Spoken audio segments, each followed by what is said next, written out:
I have a confession to make.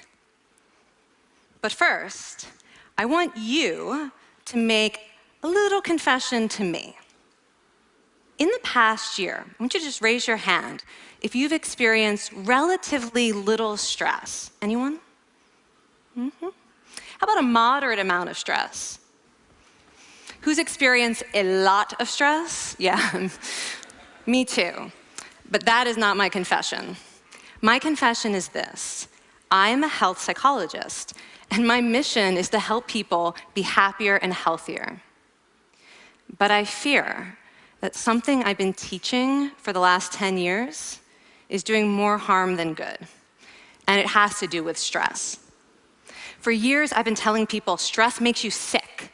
It increases the risk of everything from the common cold to cardiovascular disease. Basically, I've turned stress into the enemy. But I've changed my mind about stress, and today, I want to change yours. Let me start with the study that made me rethink my whole approach to stress. This study tracked 30,000 adults in the United States for 8 years, and they started by asking people, how much stress have you experienced in the last year? They also asked, do you believe that stress is harmful for your health? And then they used public death records to find out who died. Okay. Some bad news first. People who experienced a lot of stress in the previous year had a 43% increased risk of dying.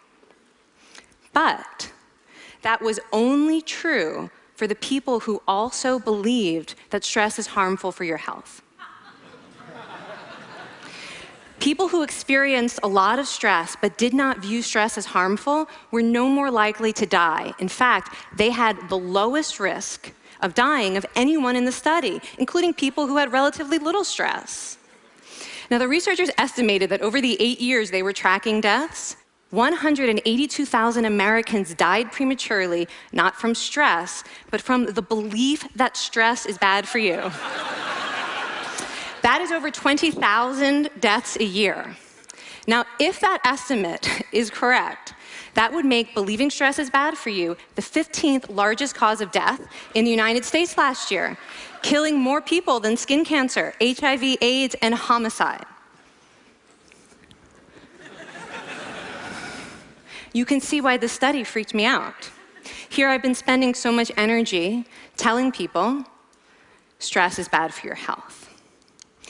So this study got me wondering, can changing how you think about stress make you healthier? And here the science says yes. When you change your mind about stress, you can change your body's response to stress.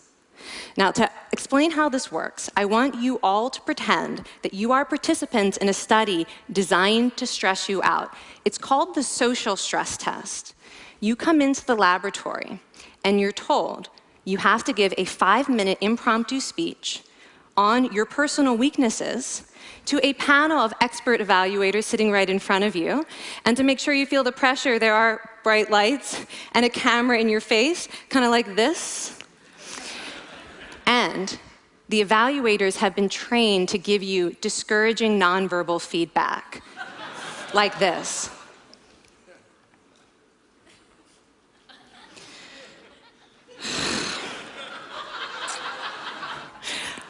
Now that you're sufficiently demoralized, time for part 2, a math test.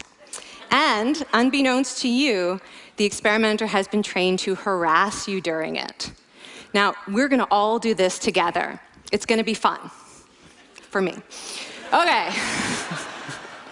I want you all to count backwards from 996 in increments of 7. You're gonna do this out loud as fast as you can, starting with 996. Go. Go faster. Faster, please. You're going too slow. Stop, stop, stop, stop. That guy made a mistake. We're gonna have to start all over again. You're not very good at this, are you? Okay, so you get the idea. Now, if you were actually in this study, you'd probably be a little stressed out. Your heart might be pounding, you might be breathing faster, maybe breaking out into a sweat. And normally, we interpret these physical changes as anxiety or signs that we aren't coping very well with the pressure. But what if you viewed them instead as signs that your body was energized, was preparing you to meet this challenge? Now, that is exactly what participants were told in a study conducted at Harvard University. Before they went through the social stress test, they were taught to rethink their stress response as helpful. That pounding heart is preparing you for action. If you're breathing faster, it's no problem. It's getting more oxygen to your brain. And participants who learned to view the stress response as helpful for their performance, well, they were less stressed out, less anxious, more confident. But the most fascinating finding to me was how their physical stress response changed. Now, in a typical stress response, your heart rate goes up and your blood vessels constrict like this. And this is one of the reasons that chronic stress is sometimes associated with cardiovascular disease. It's not really healthy to be in this state all the time. But in the study, when participants viewed their stress response as helpful, their blood vessels stayed relaxed like this. Their heart was still pounding, but this is a much healthier cardiovascular profile. It actually looks a lot like what happens in moments of joy and courage. Over a lifetime of stressful experiences, this one biological change could be the difference between a stress-induced heart attack at age 50 and living well into your 90s. And this is really what the new science of stress reveals, that how you think about stress matters. So my goal as a health psychologist has changed. I no longer want to get rid of your stress. I want to make you better at stress. And we just did a little intervention. If you raised your hand and said you'd had a lot of stress in the last year, we could have saved your life. Because hopefully the next time your heart is pounding from stress, you're going to remember this talk, and you're going to think to yourself, this is my body helping me rise to this challenge. And when you view stress in that way, your body believes you, and your stress response becomes healthier.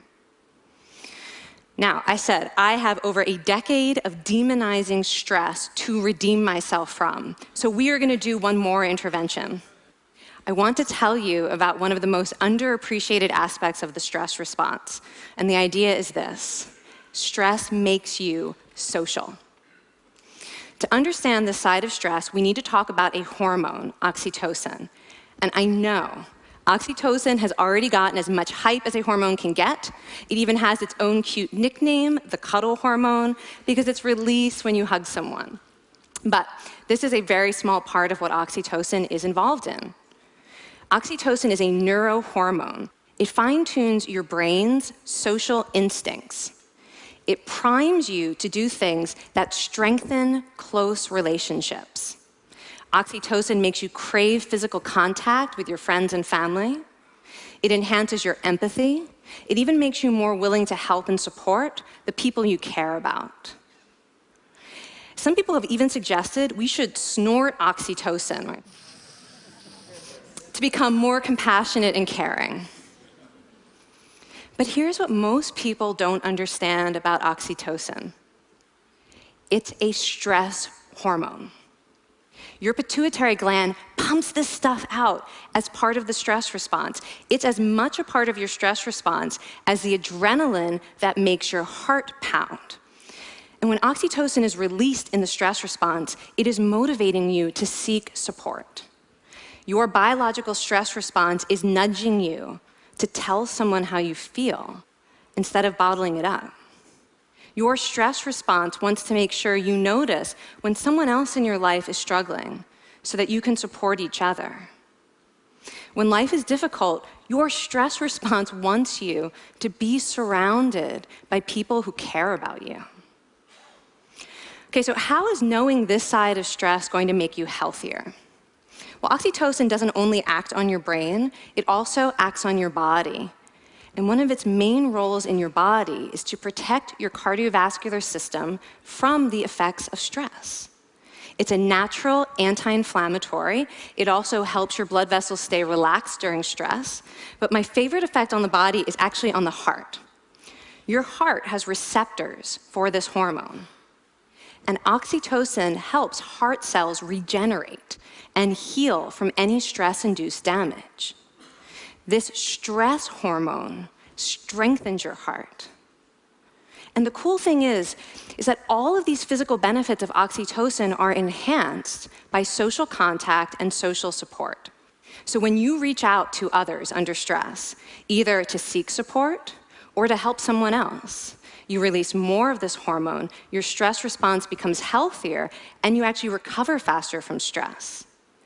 I find this amazing that your stress response has a built-in mechanism for stress resilience. And that mechanism is human connection. I want to finish by telling you about one more study. And listen up, because this study could also save a life. This study tracked about 1,000 adults in the United States, and they ranged in age from 34 to 93. And they started the study by asking, how much stress have you experienced in the last year? They also asked, how much time have you spent helping out friends, neighbors, people in your community? And then they used public records for the next 5 years to find out who died. Okay, so the bad news first. For every major stressful life experience, like financial difficulties or family crisis, that increased the risk of dying by 30%. But, and I hope you are expecting a but by now, but that wasn't true for everyone. People who spent time caring for others showed absolutely no stress-related increase in dying, 0. Caring created resilience. And so we see once again that the harmful effects of stress on your health are not inevitable. How you think and how you act can transform your experience of stress. When you choose to view your stress response as helpful, you create the biology of courage. And when you choose to connect with others under stress, you can create resilience. Now, I wouldn't necessarily ask for more stressful experiences in my life, but this science has given me a whole new appreciation for stress. Stress gives us access to our hearts. The compassionate heart that finds joy and meaning in connecting with others. And yes, your pounding physical heart working so hard to give you strength and energy. And when you choose to view stress in this way, you're not just getting better at stress, you're actually making a pretty profound statement. You're saying that you can trust yourself to handle life's challenges. And you're remembering that you don't have to face them alone. Thank you. Thank you.